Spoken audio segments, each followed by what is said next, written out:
Hello guys, for today's video, punta ako ng hospital guys, nahihilo ako. Ewan ko ba? Hindi ko alam, ang aking katawan nararamdaman na. 2 araw na to, nahihilo ako. Kahapon pumasok ako sa trabaho pero iba yung pakiramdam. Hindi ko alam. Punta ako ngayon sa papadextrose.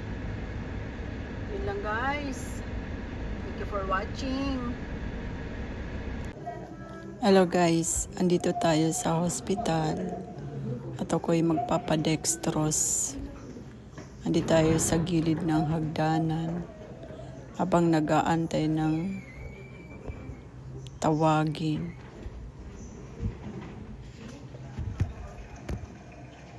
Mahirap pala talaga pagka walang pahinga ang katawan. Bumabagsak din. Andito na tayo guys. Nagpa-dextrose pala ako. Dahil ako'y nahihilo. Sobrang pagod. Sobrang pagod din to guys. Kailangan hinga-hinga din tayo pagkapagod na ang katawan. 30 minutes din ako niyan. Yung isang dextrose.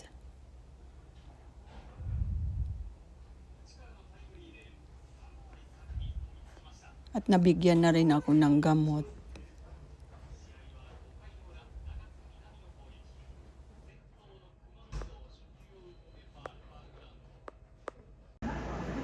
Hi guys!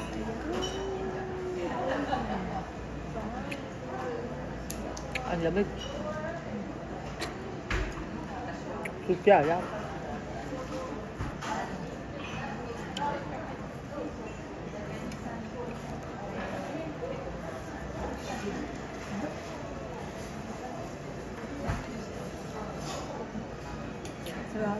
Sabi ni Maki, yan, nakatanggap ka na naman ng ayuda.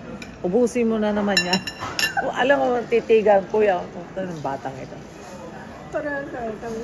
Sabi ko, pamimili natin yan yung pag dito. Sabi ko Pronto. Titigan natin yan. Sabi niya, ayan, bibili ka na naman ng yakiniko. Tapos pagdating na ubus na. Ay, huwag kang luwan mo. Ay, nako. Wakatuwa. Ay, lote. Kain tayo.